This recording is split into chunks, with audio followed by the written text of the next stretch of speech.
to add to that, the same is true of Karen. We watched these auditions on a tape, and then a number of really amazing actresses came in.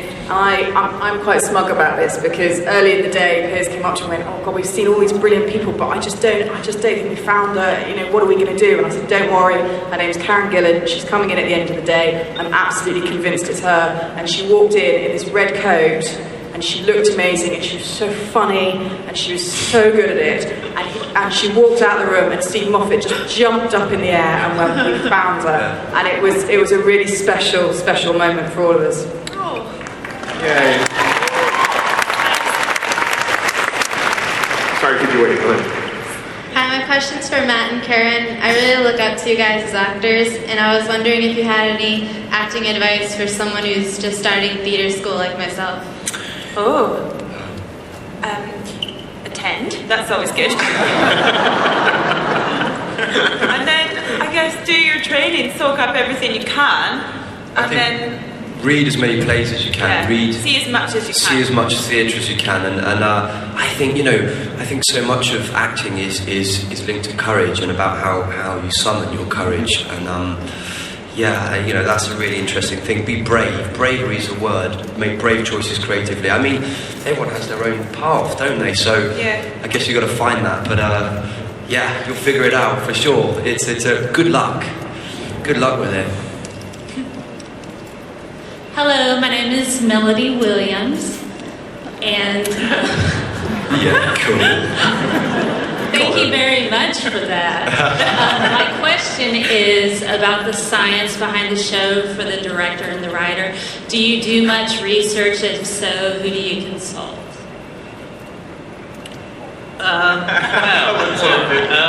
Yes. Did you check out Sexy Vampire films? That's the kind of level of research. A childhood spent watching Hammer horror films, as opposed to looking. If I understood science, again, I doubt if I'd have become a writer. I mean, in a way, Stephen came up with a spacey, wacy, timey, wimey. That is a kind of great cover-all thing, because I certainly don't know what I'm talking about in science-wise. But no, the research is different things. I mean, for the God complex, I did a lot of research into Greek mythology for reasons that will become apparent when you see it. And so it tends to be that kind of thing as opposed to the science stuff. The science stuff you kind of tend to explain by a weird, made-up thing. But otherwise, you research the kind of tone, in a way, of the show more than the actual science specifics, I think. Hi. Karen, thank you for the burrito last night. Did you enjoy it? It was fantastic. Oh, good. They handed out... my question is just to explain, though, they handed out burritos after the Nerds podcast to people who were there. And Hardwick said to make sure to say thanks to you guys. He said he forgot to. So. Oh, yeah. Chris Hardwick, what a cool guy he is. Yeah. Right? I love him. When you read the bit about the Fez, did that just seem like a funny line at the time, or did you have any idea that it would be this huge thing sweeping fandom? Fez's are sweeping fandom? I think so. You look around. That's so funny. Fandom.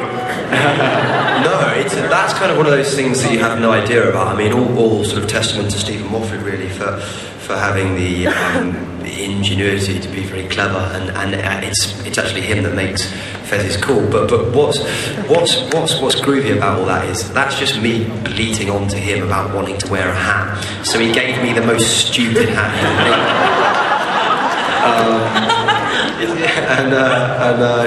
And he reinvented it. But isn't it? It's only on screen for a really short period of time. Yeah, because River blows it up. Yeah, so it's really caught on, Oh, that annoyed me. I was like, whoa, Fez! And then River blows it up. And damn him. But now it's all about the Stetson. You wait, the Stetson. And bow ties? Bow ties are cool. Bow ties are cool.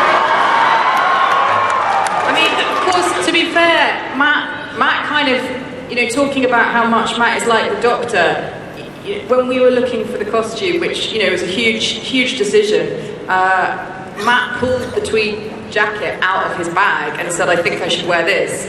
And then he pulled the bow tie out of his bag, and we all went, no! Yeah. He did. And then I went... You went away, didn't you? I went out You went for away. a few minutes and came back, and everyone was looking a bit anxious, saying, show Beth, do it again, Matt. And he put the bow tie on, and it just clicked. And, you know, that was Matt. He came up with it all. So if he thinks a hat's going to work, it's worth trying. Yeah. I'll remind you of that. Hello. My name's Lex. I'd like to ask, why did you make the sound of the TARDIS something like... Good TARDIS sound, man. Yeah, that was brilliant. Yeah, why? Well, there's a reference to that in one of your early episodes, isn't there? Where you say you like that sound, and River says it's not supposed to. Yeah. It's. I mean, you know, it's. That came long before our tenure, but Stephen reinvented it in quite a funny way. That actually the Doctor's flying it wrong, and he's leaving the brakes on.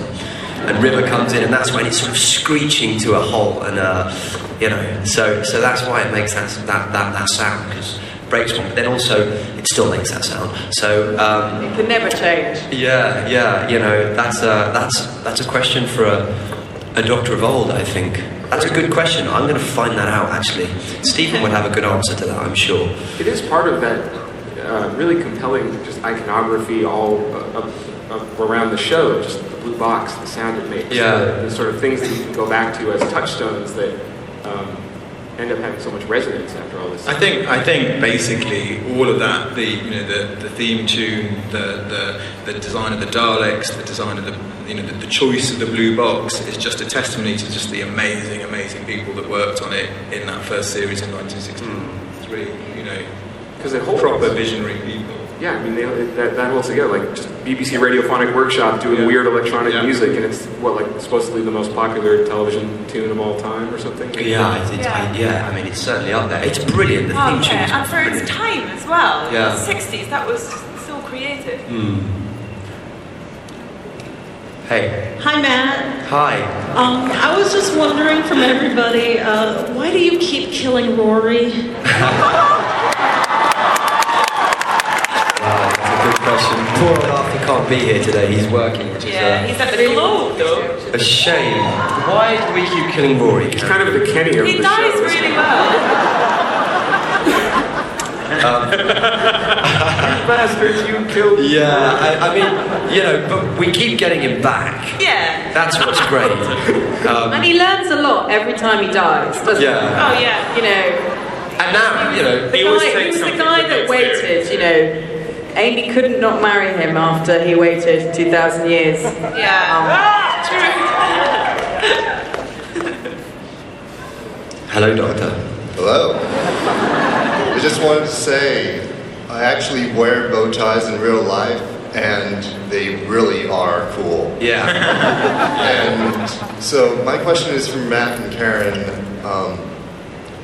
Throughout the show, or at least this last season, you had secrets for your characters that you actually had in real life as actors.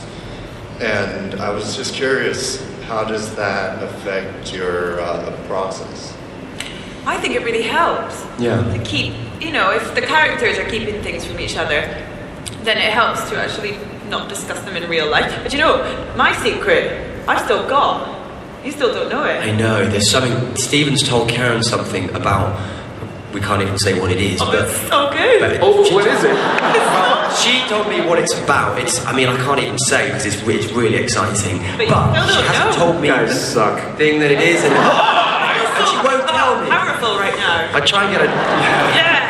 This never happens. Yeah. But it's, you know, that was really interesting because Alex, as River knew, and there was something interesting and frustrating about it. It's which is good because that's what I think the Doctor always wants to know the most and always does generally know the most. Yeah. So it was interesting from Stephen, and I hope it translated onto the screen. Good question.